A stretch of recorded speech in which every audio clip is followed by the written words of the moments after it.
So I think what was nice about the audience was it was a very knowledgeable audience. I asked very early on how many were from the vendor community and how many were from the end user community.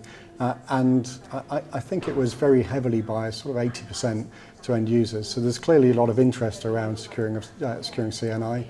And probably about 30% were working in the CNI sector. I think there was it felt a little bit like the Peter Gibbons show at times. There was a lot of focus on rail industry, which again gives me comfort that what we do is important. It's important to the people that come along to InfoSec.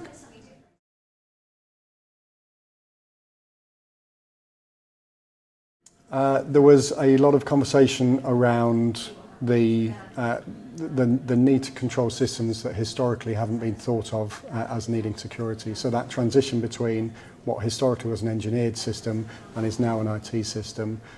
We talked a lot about how we build a culture with those engineers and trying to help them to understand that actually engineering is also about IT now, and if you're going to have IT, you're going to have to secure it.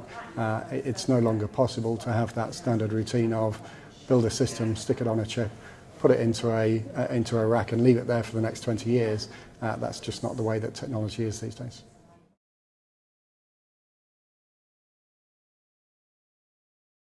I think you need to think heavily about some of the principles that we have in Network Rail. Safety is our number one priority.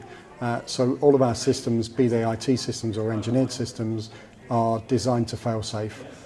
So no matter what happens to that system, it doesn't compromise the safety of our passengers and our infrastructure.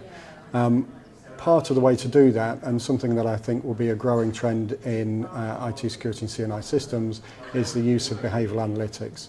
It's currently an immature technology. It's very difficult to understand what normal looks like across some of those CNI systems, but I think we need to be very focused on what acceptable behaviour is within a system context and within the network context. And if we can block everything that isn't normal, I think we've got a fighting chance.